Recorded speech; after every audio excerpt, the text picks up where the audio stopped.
If you're gonna tape me doing this. Morning, everybody. Today it's beef stroganoff day, and my kitchen's a mess because I'm also in the middle of, I don't know, canning, preserving, storing is the right word, a ton of flour. So it might look a little weird, but this recipe is for anybody with a crock pot. So even you young kids that are going to college or whatever, easy. So from one of our beef cows, Russ is so kind to cut up a round steak for me. This thing is huge. So I say so a lot. I'm gonna have to watch that. I'm going to probably double the recipe because usually my recipe is for 1.5 pounds, but this looks like a 3-pounder. I think one of the best investments I ever made was not only the slow cooker, the crock pot, but those liners. Man, that makes for easy cleanup. The round steak is just Russ did a good job. So we got the round steak in the bottom. Then I have a cup of my frozen onions that I did last year. Beef broth. I don't use my homemade beef broth. This produces enough juice. I don't need the extra liquid. I use the store-bought stuff. I say about 1 teaspoon, heaping teaspoon, maybe a little more.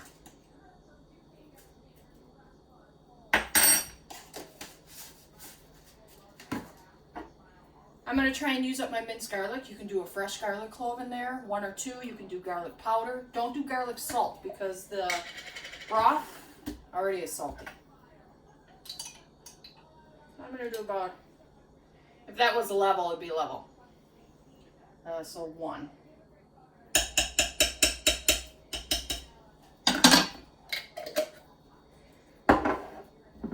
My Worcestershire sauce, about a teaspoon. I'm going to eyeball it. I'm just going to shake it all around.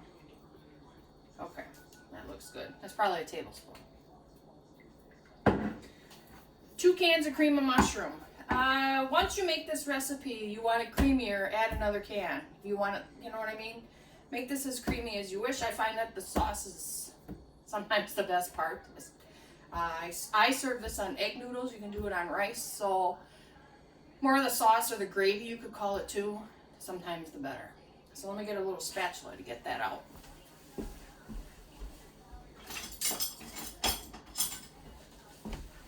One thing I wish I had are more of these little spatulas. In fact, I want to get the one that fits in a mason jar. I saw it. I don't know where I saw it. On TV or something. I've never seen it in the store. And then I forget to look for one when I'm on Amazon. Oh well. I think it's made by KitchenAid. Not sure. I want to get all that out. So Russ and I were talking that I've only got about 3 cans left of this cream of mushroom. And we go to Costco and we buy, you know, what is in there, 12 of them? And then we started talking, well, maybe we should make our own.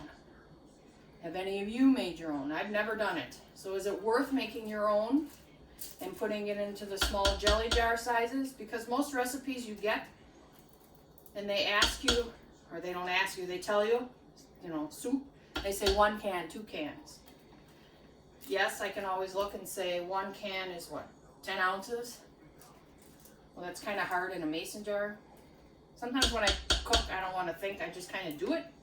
All right, I think I got this all. Just kind of spread that around.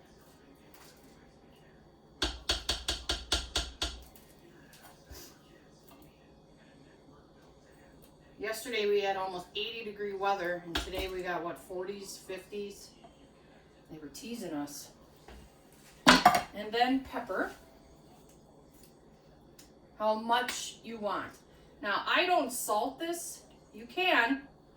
I wait because the bouillon is salty. So I wait till at the end when it's done cooking. I cook this 6 to 8 hours on low. Check it. You might have to stir it a little.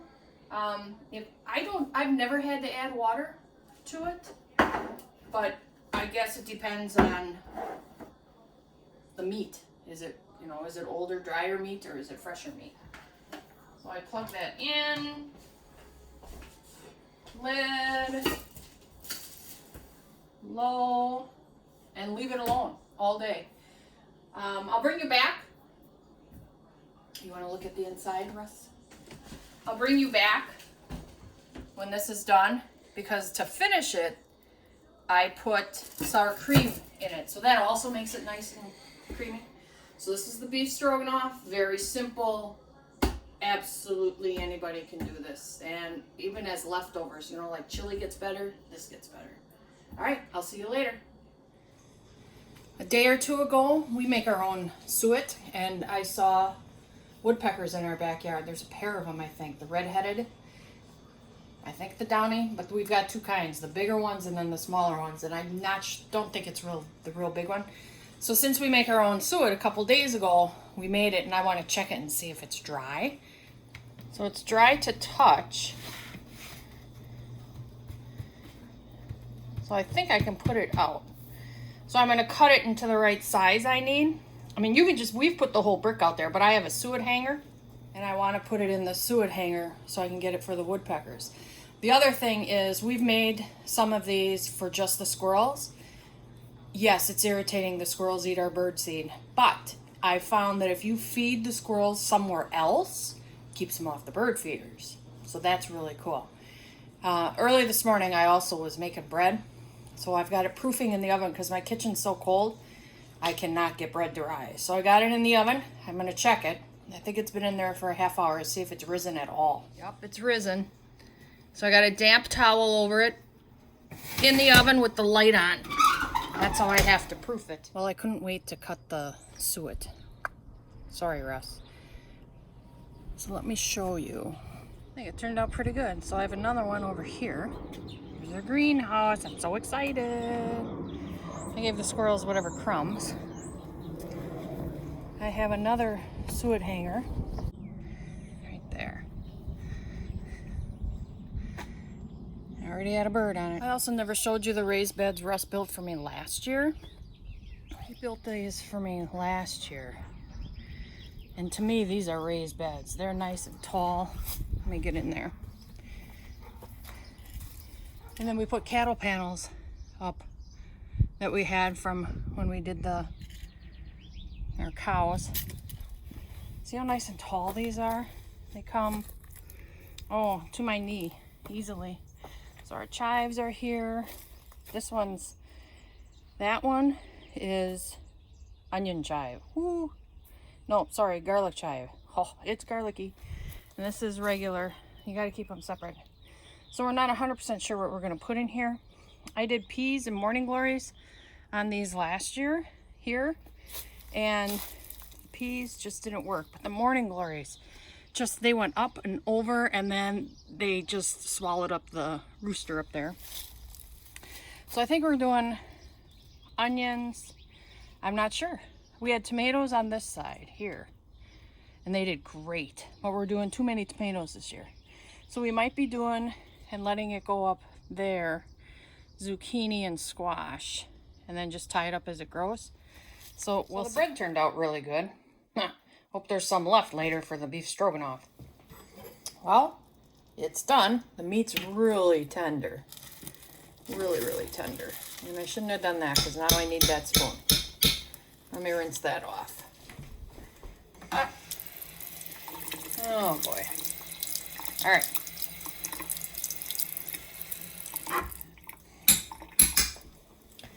This is where you put in about a cup of sour cream. Put it right in there. I have it unplugged. I'm going to do just a little more. Just makes it creamier. Now you stir that all in.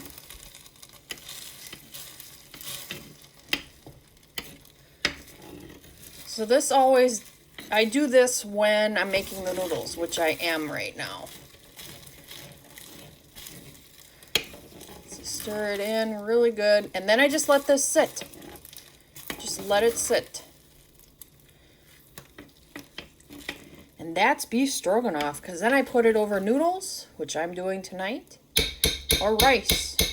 Oh man, this is good. I should put this on a plate. Or a bowl. Oh.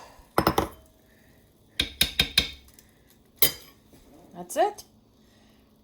It's so, so good. So Russ already tried a piece, and it's delicious. So I'm going to give him another piece.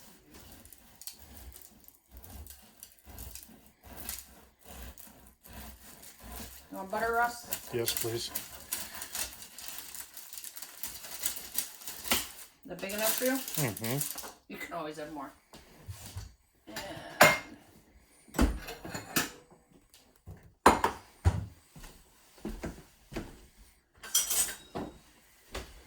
get you some noodles.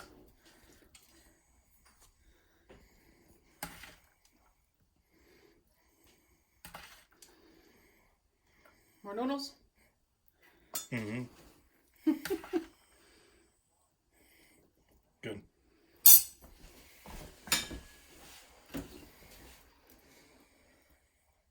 I don't remember if I mentioned that you can put mushrooms in this too. I didn't have any at the time. While this was cooking, we went to Costco and now I got some. Oh, this is hot. I'll let you get more sauce if you want it after.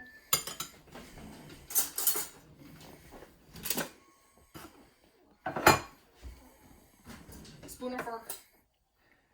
Fork. All right. That's the beef stroganoff. And if you would subscribe and thumbs up, like, and give me a comment if you tried it. And if you have any questions, please just ask us. All right. Have a good night and enjoy. And whenever we get this farm, I'm going to plant a bunch of them.